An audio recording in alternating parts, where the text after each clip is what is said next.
ఈరోజు విజయవాడ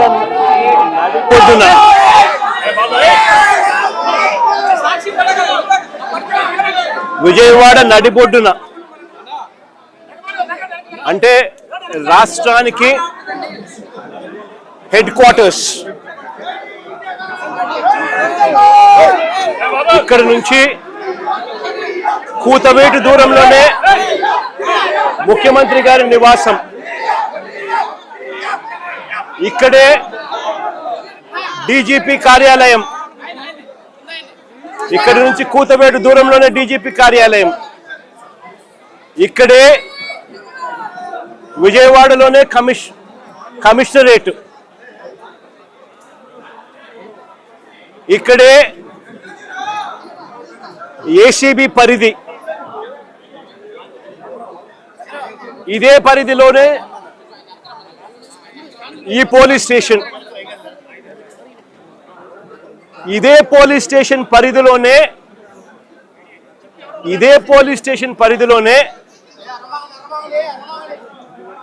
ఈ తల్లి, నా ముందరనే నా పక్కనే ఉన్న ఈ తల్లి ఎంత దారుణంగా ఈ ఘటన జరిగింది అని చెబుతూ రోధిస్తా ఉన్న దృశ్యం. ఈరోజు నేను ప్రతి ఒక్కరిని కూడా ఒకటే ఆలోచన చేయమని అడుగుతా ఉన్నా. కొంతమంది చంద్రబాబు నాయుడు గారు దగ్గరుండి ప్రోత్సహిస్తా ఉన్న కొంతమంది పోలీసుల వ్యవస్థలతో, ఈ కొంతమంది చేసే ఈ కార్యక్రమాల వల్ల మొత్తానికి ఈ రాష్ట్రంలో పోలీస్ స్టేషన్లకి ఏదైనా అన్యాయం జరిగితే పోవడానికి కూడా ఎవరైనా కూడా భయపడే పరిస్థితిలోకి ఈరోజు ఈ రాష్ట్రంలో పరిపాలన సాగుతూ ఉంది. నేను అడుగుతా ఉన్నాను ఒకటే, ఇదే పోలీస్ స్టేషన్ పరిధిలోనే, ఇదే పోలీస్ స్టేషన్ వేదికగా, ఈ పోలీస్ స్టేషన్ పరిధిలో ఉన్న ఏసీబీ కార్యాలయం,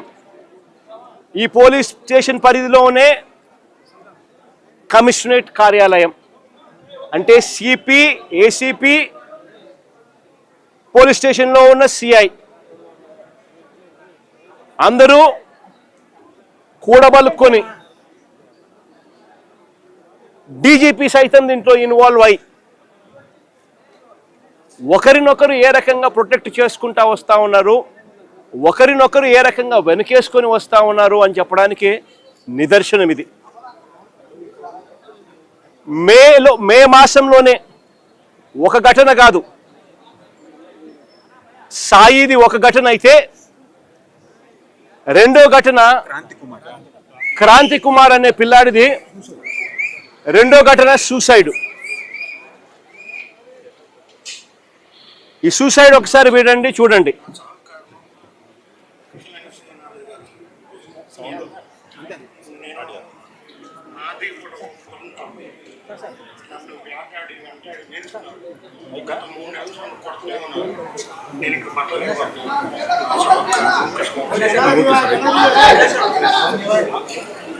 ఈ క్రాంతి కుమార్ అనే అబ్బాయి ఆత్మహత్య చేసుకున్నాడు. పలాని సిఐ, పలాని పోలీస్ స్టేషన్ పరిధి రోజు నన్ను కొడతా ఉన్నాడు, నేను తట్టుకోలేకపోతా ఉన్నాను, నా చావుకు కారణం తానే అని చెబుతూ మరణ వాంగ్మూలం ఇస్తూ తాను ఆత్మహత్య చేసుకున్న పరిస్థితి. అది మే మాసంలోనే మే 9వ తారీఖున సాయి ఘటన కూడా జరిగింది. మే 9వ తారీఖు నుంచి ఈ తల్లి తన కొడుకుకు జరుగుతా ఉన్న అన్యాయమైన పరిస్థితిని చూడలేక తల్లిని పోలీస్ స్టేషన్లోకి పిలిచి నీ కొడుకు ఫోటోకు దండేసుకో అని చెప్పి ఏకంగా సిఐ మాట్లాడుతూ తల్లిని హేళనగా మాట్లాడమే కాకుండా చివరకు తన సాయి అనే ఆ పిల్లాడి చావుకు కూడా కారణమయ్యే పరిస్థితిలోకి పోతే ఆ రోజు నుంచి 9వ తారీఖు నుంచి ఆ తల్లి ప్రతిరోజు తనకు సమాచారం అందే కొద్దీ ఆ సెల్లులో జరుగుతూ ఉన్న విషయాల మీద తనకు మిగతా వాళ్ళు సమాచారం తనకి ఇచ్చే కొద్దీ తన కొడుకు ఏదో జరుగుతూ ఉంది, పోలీసులు తీసుకొచ్చారు, ఆ స్టేషన్లో తనను పెట్టారు, తనను కొడతా ఉన్నారు, చిత్రహింసలు పెడతా ఉన్నారు అని చెప్పి తనకు అర్థమయ్యి అదే పోలీస్ స్టేషన్ పరిధిలోకి ఒకసారి కాదు, 2 సార్లు కాదు, 3 సార్లు కాదు, 4 సార్లు కాదు, ప్రతిరోజు ఆ తల్లి అక్కడికి వెళ్ళి నా కొడుకును నాకు చూపించండి అయ్యా అని చెప్పి బాధపడతా ఉన్న పరిస్థితులు మన కళ్ళ ఎదుటే కనిపిస్తూ ఉంది.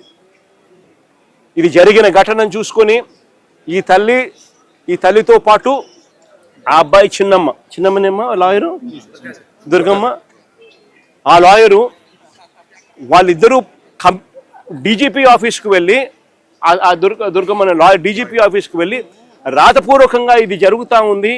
అని చెప్పి ఏకంగా కంప్లైంట్ ఇవ్వడం జరిగింది. కంప్లైంట్ ఇస్తే ఆ కంప్లైంట్ ఏమైంది, చివరికి చెత్తబుట్టలెక్కి డీజీపీకి కంప్లైంట్ ఇవ్వడం, డీజీపీ సిపికి పంపించడం, సిపి యాక్షన్ తీసుకోవాల్సింది పోగా సిపి ఏం చేస్తూ ఉన్నారు, తల్లి దగ్గరికి